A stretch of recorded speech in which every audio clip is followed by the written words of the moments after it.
जय माँ इंद्राक्षी, जय माँ अम्बे। इंद्राक्षी धाम में दर्शकों आप सभी का हम हार्दिक स्वागत करते हैं। आज सूर्य उदय के साथ देवउठनी एकादशी है। आज संध्या के समय भगवान श्री हरि का स्मरण पूजन करना न भूलें। सारी जानकारी इस अंक में देंगे और तुलसी विवाह भी आज बताया गया है, लेकिन रविवार होने की वजह से तुलसी विवाह को लेकर के बड़ी अटकलें हैं, जो हमने कल के अपने कार्यक्रम में भी आपको समझाई थी। जो साधक कल का कार्यक्रम ना देख सके हों वो आज का भी ध्यान से सुने। आइए पहले आज का पंचांग देखें। 2 नवंबर सन 2025 दिन रविवार, संवत 2082, आश्विन मास, शुक्ल पक्ष, तिथि एकादशी। आज एकादशी तिथि जो है सुबह 7:22 तक है। नक्षत्र पूर्वा भाद्रपद, राहु काल 4:30 से 6, दिशा शूल पश्चिम दिशा। अब देखो, सूर्य उदय के साथ जब एकादशी रहती है उसका महत्व अपना बढ़ता है और उसी एकादशी को विशेष बल दिया जाता है। लेकिन स्मार्त और वैष्णव की बात हमने आपको समझा दी थी। स्मार्त रूप में कल का व्रत रहा है, वैष्णव के रूप में आज का व्रत रहेगा। एकादशी का जब व्रत रखा जाता है तो उसका व्रत का पारण जो होता है वो द्वादशी तिथि की प्रातःकाल होता है। लेकिन इस बार जो अब एकादशी है आज 7:22 तक, अभी सुबह के 7 बजे हैं, लेकिन इस बार द्वादशी तिथि 6 है। तो आप उसी हिसाब से भगवान का स्मरण करते हुए आज संध्या के समय या कल के समय आप अपना पारण जिस प्रकार से करते आए हैं उसी प्रकार से कर लेना। कोई दोष नहीं है, कोई वहम नहीं है। जिन साधकों ने कल व्रत नहीं रखा है आज रख रहे हैं तो आज भी बहुत सुंदर आनंदित रूप से आपके व्रत को माना जाएगा। भगवान श्री हरि आपके व्रत को स्वीकार करेंगे, आपसे आनंदित होंगे, आपको शुभ सुंदर तरीके का वो वर प्रदान करेंगे। आप तनिक भी मन में भ्रांति या संदेह मत करना। अब देखो, इस प्रकार से कौन सी तिथि में क्या करें, कैसे करें, ये बहुत सारी चीज़ें अब विशेष रूप से सामने आने लगी हैं। तो हम तो यही कहते हैं साधकों, जो भाव से व्रत किया जाए, जो पूजन भाव से किया जाए, और जब पूजन में भाव जगें तब आप अपने भाव को जगा लिया करो। हमने देखा है तिथि अपना महत्व रखती है, लेकिन भाव सर्वोपरि है। तिथि महत्वपूर्ण है और भाव होना तो तिथि का महत्व नहीं रहता। भाव जगे हैं, तिथि ना भी हो, भगवान तो आज भी हैं और भगवान कल भी हैं। पूजा इनकी आज भी है, पूजा इनकी सदियों तक होती रहेगी। जब तक घट में श्वास हैं, प्राण हैं, तब तक हम अपने आराध्य को भजते ही रहते हैं। इसलिए बेटा, कभी जीवन में तिथियों का कन्फ्यूज़न हो जाए तो अपने मन में शंका मत रखना, अपने मन में वहम मत रखना। बस अपने भाव को सुंदर बना के रखना। भाव से की गई भक्ति ही भगवान तक पहुंचती है, समझे आप। इसलिए भाव सर्वोपरि है। तिथियों का महत्व है, ऐसी बात नहीं है। तो आज की स्थिति में आज की आनंदित तिथि है और देव उठनी एकादशी के रूप में तिथि मानी जाती है। भगवान क्षीर सागर भादो के महीने के शुक्ल पक्ष की एकादशी को शंखासुर नामक के राक्षस को मार करके क्षीर सागर में शयन कर गए और 4 माह के उपरांत आज इस देव उठनी एकादशी में भगवान जनार्दन जागते हैं। उन्हें जगाने के लिए प्रांतीय रूप में नाना भांति से भजन गाए जाते हैं और राजस्थान में इनमें बटुआ पूजन आदि बहुत नामों से इनको जाना जाता है। तो कहने का भाव, आपकी जो परंपराएं आपके परिवार की चली आ रही हैं, पीढ़ी दर पीढ़ी जिस प्रकार से आप अपने आराध्य को पूजते आ रहे हैं, आप उसी प्रकार से अपने कर्म को भावमय होकर के करते रहें। भ्रांतियों का शिकार आप न बने, ठीक है। अब दूसरी बात, संध्या के समय जैसे हमने बताया 5 दीप देसी घी के जला लेना, छोटी छोटी दियालियाँ। इसीलिए तो कार्तिक मास को दीपोत्सव का मास कहा गया है। जला करके किसी चीज़ से ढक लेना, छाछ से, छलनी से, हिसाब से छलनी से ही वैसे ढका जाता है कि अग्नि ना प्रवेश करे छाछ आदि में। और आज के दिन गेरू से घर की चौक को, दीवारों को, भित्तियों को सुंदर सुंदर भांति से लीपा पोता जाता है और गेरू का प्रयोग किया जाता है। नाना भांति के चित्र भित्तियों के ऊपर बनाए जाते हैं और जब संध्या के समय भगवान श्री हरि का पूजन किया जाता है तो नाना भांति के अपने प्रांतीय श्लोक, भजन, लोकगीत भगवान श्री जनार्दन की चरणों में उपस्थित किए जाते हैं। तो आपसे और एक बात और कहें उन साधकों के लिए जो व्रत नहीं रखते हैं। कई बार मन में एक ग्लानि भाव आता है कि हमने व्रत नहीं रखा। कई बार आप व्रत रखती हैं रखते हैं, लेकिन किसी कारण से, बीमारी से या किसी सफ़र के कारण आप व्रत नहीं रख पाते हैं, तो मन में ग्लानि मत लाना, भाव सर्वोपरि हैं। उस स्थिति में आप एक समय फलाहार ले सकते हैं। दिन में दूध ले लें, चाय ले लें, फल ले लें और शाम की फलाहारी में एक समय आप फलाहारी कर सकते हैं। आपका रास्ता भी तय हो जाएगा, आपको बहुत ज़्यादा दिक्कत भी नहीं आएगी और आपका व्रत भी हो जाएगा। और जो साधक कतई व्रत नहीं रखते हैं, बस स्वभावगत नहीं रखते हैं, तो कम से कम दिन में आज आप एक काम करना, सात्विक आहार लेना।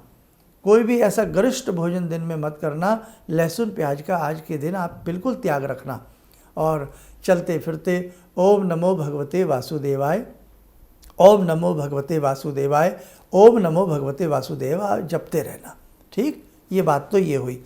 अब जैसे कि आज रविवार का दिन है, तुलसी को नहीं स्पर्श किया जाता, तुलसी माता की आज जल नहीं दिया जाता, पूजा नहीं की जाती।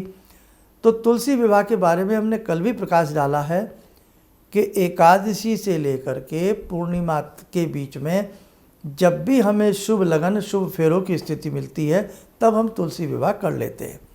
बहुत लोगों ने शनिवार में किया है और उस हिसाब से शुभ स्थिति के रूप में कल भी सोमवार के दिन आप तुलसी विवाह कर सकते हैं।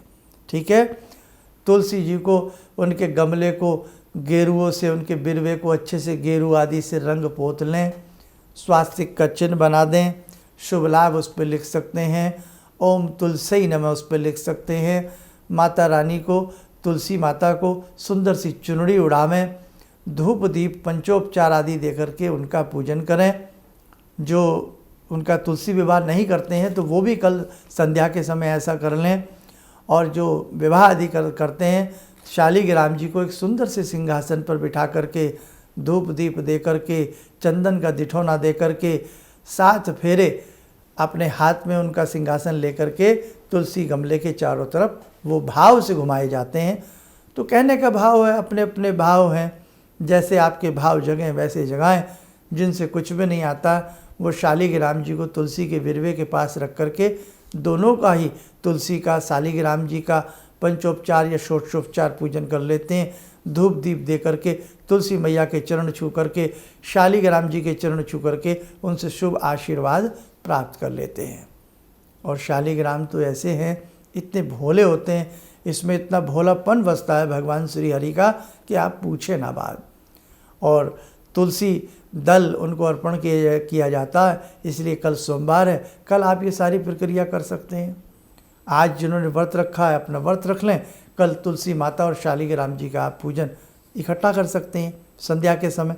ठीक है, और भीष्म पंचक की हमने बात बताई थी, कल से भी प्रारंभ किया जा सकता था, नहीं तो आज से भीष्म पंचक का व्रत प्रारंभ कर सकते हैं। और ये बहुत ही अपने आप में उत्तम होता है और ये व्रत पूर्णिमा तक रहता ही रहता है। और इसमें अब वैकुंठ चतुर्दशी आएगी, उसका बड़ा महत्व होता है। कार्तिक मास की पूर्णिमा का बड़ा महत्व होता है, तो वो भी हम एक प्रोग्राम बना करके उसमें दोनों बातें आपको बताने का प्रयास करेंगे। चलिए, समय हो चला है आज की ध्यान साधना का। आज की ध्यान साधना में जुड़ते हैं श्री भगवान विष्णु से। ओम करारविंदे न पदारविंदम मुखारविंदे विनिवेशयन्तं वटस्य पत्रस्य पुटे शयानं बालामुकुन्दं मनसा स्मरामि, बालामुकुन्दं मनसा स्मरामि। कस्तूरीतिलकं ललाटपटले वक्षस्थले कौस्तुभं नासाग्रे वरमुक्तिकं करतले वेणुकरे कङ्कणं सर्वाङ्गे हरिचन्दनं सुललितं कंठे च मुक्तावले गोपास्ति परिवेष्टितो विजयते गोपालचूडामणि शान्ताकारं भुजगशयनं पद्मनाभं सुरेशं विश्वाधारं गगनसदृशं मेघवर्णं शुभांगं लक्ष्मीकान्तं कमलनयनं योगवृद्ध्यानगम्यं वन्दे विष्णुं भवभयहरं सर्वलोकैकनाथं। कवच बना लें, ध्यान करें, श्री नारायण श्री पुरुषोत्तम का शुभ आशीष हम सबके ऊपर बरस रहा है।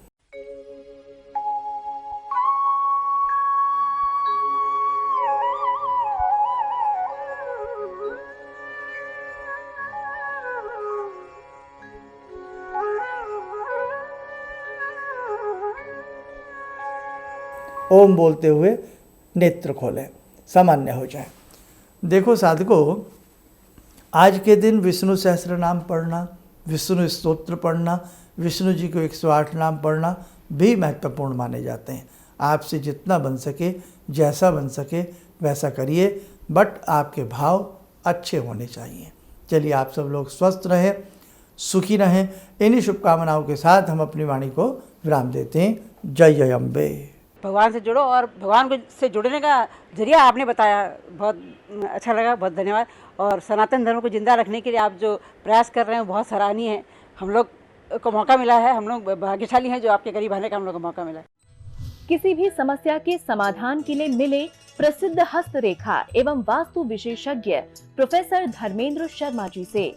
नोट: शिविर में भाग लेने हेतु एवं व्यक्तिगत रूप से मिलने के लिए कॉल करने का समय सुबह 10 बजे से शाम 6 बजे तक।